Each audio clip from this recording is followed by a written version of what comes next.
नमस्कार, मी सुवर्ण 4च्या बुलेटिनमध्ये आपल्या सगळ्यांचं स्वागत। पुढचा अर्धा तास काही महत्त्वाच्या घडामोडी जाणून घेऊया।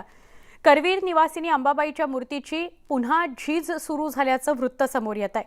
मूर्तीवर केलेली रासायनिक संवर्धन प्रक्रिया कुचकामी ठरली असून मूर्तीच्या सौंदर्याला बाधा पोहोचतीये।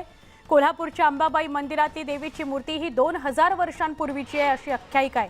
त्यामुळे मूर्तीची झीज झाल्यानंतर पुरातत्व खातं आणि पश्चिम महाराष्ट्र देवस्थान समितीच्या वतीने 2015 साली मूर्तीवर रासायनिक संवर्धन प्रक्रिया करण्यात आली।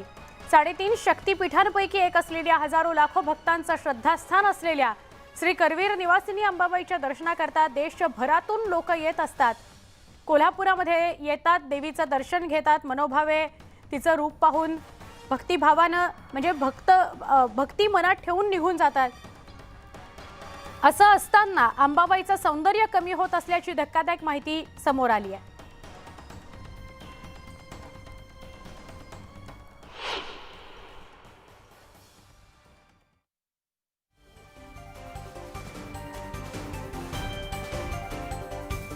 अंबाबाईच्या मूर्तीची झीज होतीये। 26 जानेवारीला देवीच्या कानाजवळचा एक भाग निघाला होता, एक थर निघाला होता। ऑगस्ट सप्टेंबर दरम्यान मूर्तीच्या ओठांनाही इजा पोहोचली होती। त्यामुळे एका रात्रीत पुन्हा एकदा संवर्धन प्रक्रिया करण्यात आली होती ओठांवर। देवीच्या पानपात्रेच्या हातावरील 2 बोटं झिजलेली आहेत। म्हाळंग घेतलेल्या हाताच्या बोटांचीही पूर्णपणे झीज झालेली आहे। पावलावरील बोटं सुद्धा पूर्णपणे निघून गेली आहेत। देवीचं वाहन असलेल्या सिंहाच्या पाठीमागील बाजू आता दिसेनाशी झाली आहे। सिंहाचा चेहरा सुद्धा अस्पष्ट होऊ लागलेला आहे। देवीच्या अंगावरचे सगळेच्या सगळे अलंकार हे अस्पष्ट झालेले आहेत।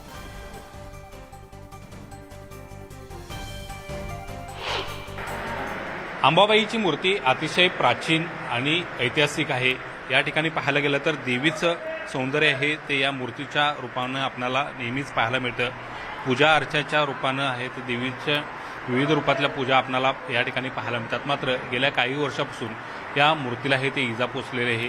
ज्यावेळी मूर्तीवरती रासायनिक संवर्धन प्रक्रिया झाली त्यावेळी मूर्तीला अनेक भागामध्ये इजा झाल्याचं आणि एमसील लावून काही लोखंडी रॉड लावून ती मूर्ती पूर्ववत केल्याचं या ठिकाणी निष्पन्न झालं। आणि त्यानंतर मूर्तीचं जे मूळ सौंदर्य आहे किंवा मूळ मूर्ती आहे ते अबाधित ठेवण्यासाठी आहे ते जिल्हा प्रशासनानं प्रयत्न सुरू केले। मात्र या प्रयत्नानंतर सुद्धा अनेक ठिकाणी आहे ते अंबाबाई देवीच्या मूर्तीला इजा पोचल्याचं आता उघड होत आहे। अनेक फोटो आहेत त्या संदर्भातले व्हायरल होत आहेत। देवीच्या अंगावरचे दागिने आहेत ते सुद्धा आता पूर्णपणे या ठिकाणी लुप्त होताना आपल्याला दिसत आहेत। देवीचे जे पाय आहेत ते पाय सुद्धा आहेत ते पूर्णपणे या ठिकाणी मूर्तीच्या अवशेषात आपल्याला दिसून येत नाही। त्यामुळे एक नवा वाद निर्माण होण्याची शक्यता आहे। याला जबाबदार कोण याची चर्चा सुरू आहे। मात्र एकमेकावरती जबाबदारी टाकण्याऐवजी मूर्ती आहे ते आहे त्या अवस्थेत आणणं हे सगळ्यात महत्त्वाचं आहे। मात्र सध्या मूर्तीला अनेक ठिकाणी तडे गेलेले आहेत। मूर्ती भग्न अवस्थेत या ठिकाणी पाहायला मिळते। त्यामुळे हा वाद आहे तो येत्या काळामध्ये पेटण्याची शक्यता नाकारता येत नाही। 2015 साली रासायनिक संवर्धनाच्या माध्यमातून मूर्तीचं पुन्हा एकदा संवर्धन करण्यात आलं आणि त्या संवर्धनानंतर मात्र मूर्तीची अवस्था चांगली व्हावी अशी भक्तांची अपेक्षा होती, पण प्रत्यक्षात तसं झालं नाही। मूर्तीच्या अंगावरती पांढरे डाग पडू लागले आणि मूर्तीच्या अवयवांची झीजही व्हायला लागली। पुरातत्व विभाग असो, महाराष्ट्र शासनाचे तज्ज्ञ असोत किंवा धर्मशास्त्राचे तज्ज्ञ असोत, यांनी एकत्र येऊन एक कमिटी स्थापन करावी आणि या मूर्तीबाबत योग्य तो निर्णय घ्यावा। देवस्थान समितीनं जे काय आता मूर्तीच्या अंगावरील जे काय हे निघालेलं आहे, केलेला वज्रलेप निघालेला आहे, त्या संदर्भात त्वरित एक समिती नेमून पुन्हा वज्रलेप करून ज्या आमच्या श्रद्धा आहेत त्या श्रद्धांना तडा जाऊ नये याची दक्षता घ्यावी। अन्यथा भावना दुखवल्या गेल्या तर उद्रेक होण्याची शक्यता आहे। आपल्याकडे जेव्हा इजा पोचल्याची नोंद झाली त्यावेळी आपण पुरातत्व विभागाला तसं कळवून त्यांचं लेखी मार्गदर्शन मागवलं होतं।